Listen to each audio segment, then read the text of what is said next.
নমস্কার বন্ধুরা, বাংলার ইনভেস্টর ইউটিউব চ্যানেলে আপনাদের সকলকে স্বাগত জানাই। চলুন আজকে দেখে নিই ইন্ডিয়ান মার্কেট কিরকম পারফর্ম করলো, কোন কোন স্টকগুলো আজকে ভালো বাড়লো এবং কোন কোন স্টকগুলো পড়লো, কোন কোন স্টকগুলো তাদের কোয়ার্টার পরে রেজাল্ট দেখালো এবং কত কত করে ডিভিডেন্ড দিল। চলুন প্রথমেই দেখে নিই নিফটি ফিফটি কিরকম পারফর্ম করলো। নিফটি ফিফটি দেখতে পাচ্ছেন 1.10% পরে বন্ধ হয়েছে এবং বিএসসি সেন্সেক্স সেটাও 1.10% পরে বন্ধ হয়েছে। এরপর যদি বিভিন্ন ইন্ডাইসেস দেখি, দেখতে পাচ্ছেন এই যে নিফটি নেক্সট 50 যেগুলো আছে, বাকি আরো যে ইন্ডাইসেস আছে সেগুলো সবই কিন্তু পড়েছে এবং ইন্ডিয়া যে ভলিটিলিটি ইন্ডেক্স আছে ইন্ডিয়া ভিক্স, সেটা দেখতে পাচ্ছেন আজকের দিনেও প্রায় 3%-এর কাছাকাছি বেড়েছে, যেটা ইন্ডিয়ান মার্কেটের যে ওঠাপড়াকে নির্দেশ করে। মানে ইন্ডিয়ান মার্কেট এখনো স্টেবল পজিশনে আসেনি। এরপরে বিভিন্ন যদি সেক্টরাল ইন্ডাইসেস দেখি, সেখানেও পতন দেখা গেছে। তো কি কারণে পড়েছে চলুন প্রথমে দেখে নিই। পেহেলগাঁওয়ে 26 জন ভারতীয়কে হত্যার পর ইন্ডিয়ান আর্মি পাকিস্তানের উপর যে আর্মি অপারেশন চালিয়েছে, অপারেশন সিন্দুর, তারপরে কিন্তু পাকিস্তানের তরফ থেকেও বিভিন্ন ধরনের অ্যাটাক করা হচ্ছে এবং এই ভারত ও পাকিস্তানের মধ্যে এই অ্যাটাকের কারণে যে দু দেশের মধ্যে একটা যুদ্ধের পরিস্থিতি তৈরি হয়েছে, তারই কারণের জন্য শেয়ার মার্কেট পড়ছে।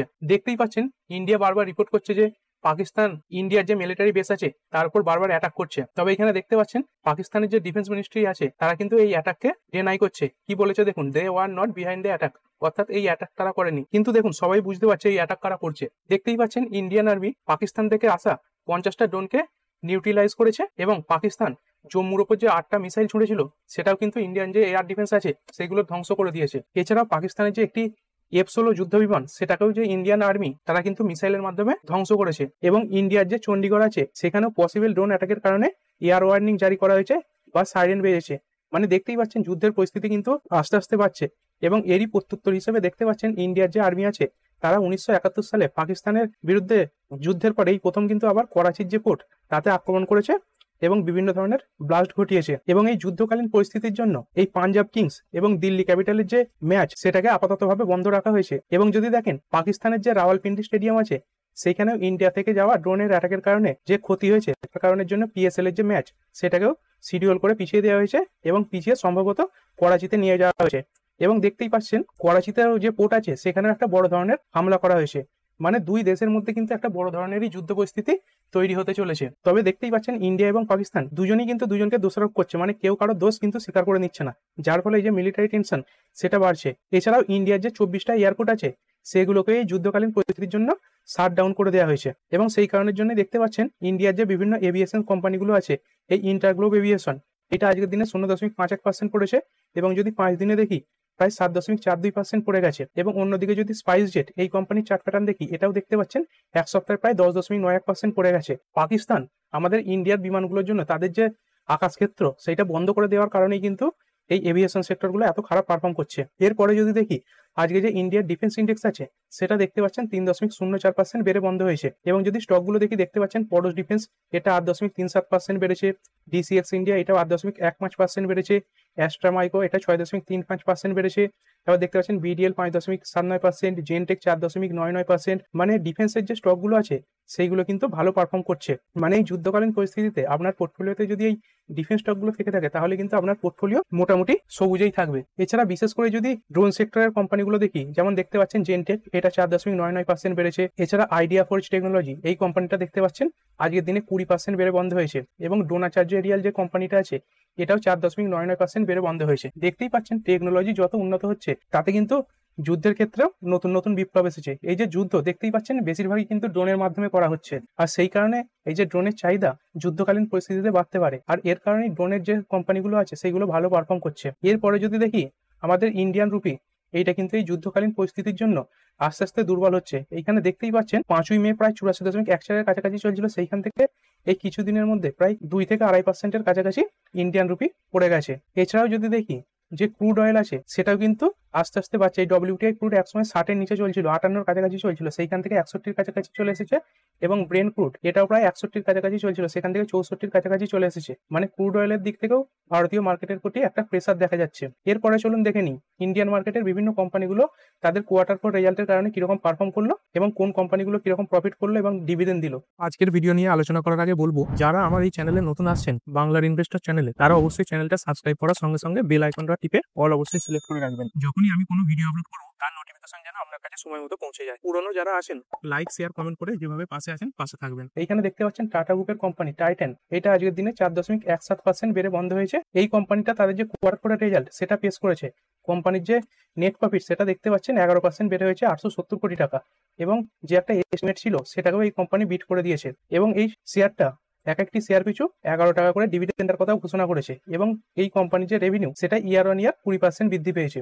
এরপরে টাটা গ্রুপের আরো একটি কোম্পানি টাটা মোটর লিমিটেড, এইটা দেখতে পাচ্ছেন মার্কেটের এত খারাপ পারফরমেন্সের পরেও এই স্টকটা আজকের দিনে 3.83% বেড়ে বন্ধ হয়েছে। এর কি কারণ চলুন একটু দেখে নিই। কি কারণে বেড়েছে? ইউকে এবং ইউএস এর মধ্যে যে একটা ট্রেড ডিল হয়েছে তার কারণের জন্য টাটা মোটরের স্টকটা বেড়েছে। দেখুন, আমেরিকা বিভিন্ন দেশ থেকে অটো ইম্পোর্টের উপর যে রেসিপ্রোকাল ট্যারিফ বসিয়ে দিয়েছিল তার কারণের জন্য এই ইউকে কিন্তু ইউএসকে তাদের যে জাগুয়ার ল্যান্ড রোভার এই গাড়িটা রপ্তানি করা বন্ধ করে দিয়েছিল, এবং ইউকে যে জাগুয়ার ল্যান্ড রোভার তৈরি করে টাটা গ্রুপের কোম্পানি তার প্রায় 20% কিন্তু ইউএসএ রপ্তানি করা হয়, এবং ইউকে নতুন করে আবার ইউএসএ তাদের যে জাগুয়ার ল্যান্ড রোভার তার রপ্তানি শুরু করে দিয়েছে। এছাড়াও দেখতে পাচ্ছেন এই ট্রেড ডিলে জাগুয়ার ল্যান্ড রোভারের যে রপ্তানি তার কত কিন্তু সহজ হয়েছে। এই আগে যে কার এক্সপোর্ট ছিল তার উপর ট্যারিফ ছিল 27.5%, সেখান থেকে প্রথম যে 1 লাখ গাড়ি যাবে তার উপর ট্যাক্স কমিয়ে 10% করা হয়েছে।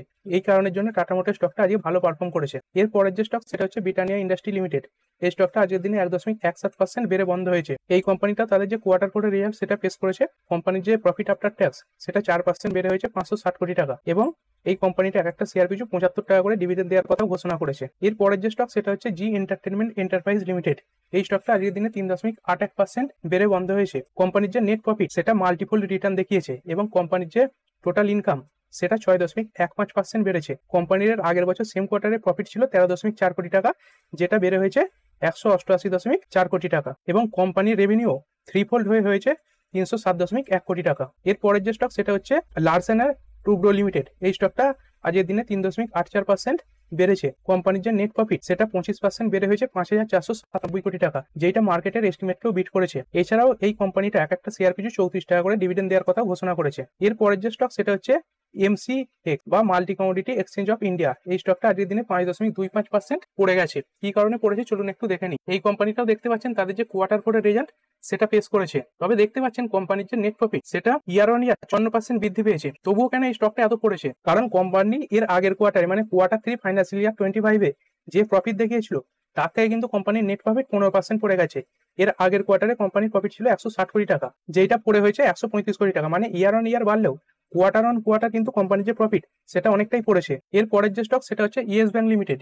ইয়েস ব্যাংকের এই শেয়ারটা আজকের দিনে 9.98% বেড়ে বন্ধ হয়েছে। দেখতেই পাচ্ছেন কিছুদিন আগে যে রিপোর্ট বেরিয়েছিল SBI জাপানের একটি যে ব্যাংক সুমিতোমো তাদেরকে তাদের যে 24% স্টেক আছে সেটা বিক্রি করতে চলেছে, এই নিয়ে একটা রিপোর্ট বেরিয়েছিল। সেদিন কিন্তু ইয়েস ব্যাংকের যে বোর্ড আছে তারা কিন্তু সেই খবরটাকে ডেনাই করে দিয়েছিল। তবে এখানে দেখতে পাচ্ছেন SBI বোর্ড কিন্তু অ্যাপ্রুভাল দিয়ে দিয়েছে, তাদের 13% স্টেক বিক্রি করতে চলেছে 8,889 কোটি টাকা, যাতে এক একটি শেয়ারের দাম পড়বে 21 টাকা 50 পয়সা করে। আর সেই কারণের জন্য দেখতে পাচ্ছেন ইয়েস ব্যাংকের শেয়ারটা প্রায় সেই জায়গায় যাওয়ার কাছাকাছি চেষ্টা করেছে, 21 টাকা 50 পয়সার কাছাকাছি। কালকের দিনে হয়তো সেই জায়গায় চলেও যেতে পারে। এর পরের যে স্টক সেটা হচ্ছে union bank of India limited. এই স্টকটা আজকের দিনে 6.33% বেড়েছে। কোম্পানির যে কোয়ার্টার পরে নেট প্রফিট সেটা 50% বেড়ে হয়েছে 4,984 কোটি টাকা, এবং কোম্পানির যে নন ইন্টারেস্ট ইনকাম সেটাও 18.1% বেড়েছে। এরপরে যদি দেখেন পাকিস্তান এবং ভারতের মধ্যে যে যুদ্ধের পরিস্থিতি তৈরি হয়েছে তার কারণের জন্য নিফটি রিয়েলিটি এটা 2.38% পড়েছে, এবং নিফটি ইন্ডিয়া যে ট্যুরিজম এই ইন্ডেক্সটাও প্রায় 1.27% পড়েছে। এরপরে যদি দেখি বোরোসিল রিনিউয়েবল,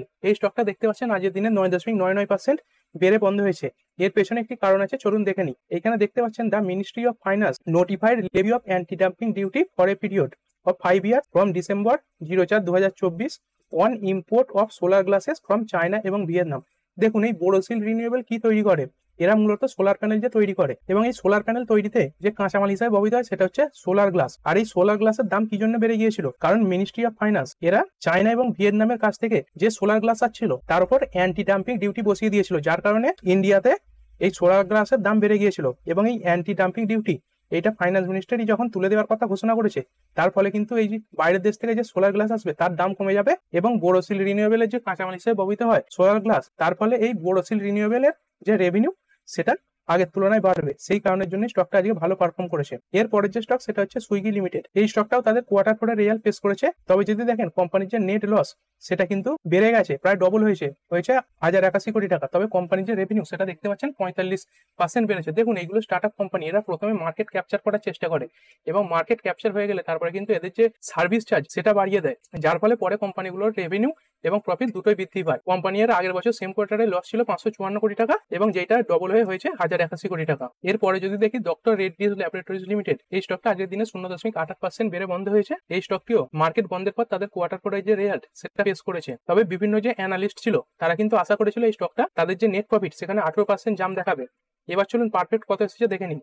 এখানে দেখতে পাচ্ছেন কোম্পানির যে নেট প্রফিট সেটা 22% বৃদ্ধি পেয়ে হয়েছে 1594 কোটি টাকা, মানে মার্কেটের যে এস্টিমেট সেটাকেও বিট করে দিয়েছে। এর ফলে আগামী সোমবার এই ডক্টর রেড্ডি এই স্টকটা ভালো পারফরমেন্স দেখাতে পারে। এরপরে চলুন দেখে নিই আমাদের যে ইন্ডিয়ান মিউচুয়াল ফান্ড সিপের ডেটা সেটা প্রকাশ পেয়েছে এবং দেখতে পাচ্ছেন সিপের যে ইনফ্লো সেটা রেকর্ড হাইকে হিট করেছে এবং এখন বর্তমানে হয়েছে 26,632 কোটি টাকা এই এপ্রিল মাসে, যেটা আগের মাসের তুলনায় 3% বেশি এবং এই আগের মাসে এই ডেটা ছিল 25,926 কোটি টাকা। তো ঠিক আছে বন্ধুরা, আশা করছি ভিডিওটা আপনাদের ভালো লেগেছে। আপনি চাইলে এটাকে লাইক এবং শেয়ার করতে পারেন। আর শেয়ার মার্কেট সংক্রান্ত ডেইলি নিউজ আপডেট পেতে চ্যানেলটা সাবস্ক্রাইব করে রাখবেন এবং পাশে থাকা বেল আইকনটি টিপে অল অবশ্যই সিলেক্ট করে রাখবেন, যাতে পরবর্তী ভিডিওর নোটিফিকেশন আপনার কাছে সময় মতো পৌঁছে যায়। আর হ্যাঁ, ভিডিওটি শুধুমাত্র ইনফরমেশন এবং এডুকেশনাল পারপাসের জন্য বানানো হয়েছে। আমি সেবি রেজিস্টার্ড নই, তাই কোনো প্রকার শেয়ারে কোনো প্রকার বাই, সেল, হোল্ড বা অ্যাভারেজ করার কোনো সিদ্ধান্ত নেওয়ার আগে আপনার যে ফাইন্যান্সিয়াল অ্যাডভাইজার আছে তার সঙ্গে অবশ্যই আলোচনা করবেন। দেখা হচ্ছে পরের ভিডিওতে। ধন্যবাদ।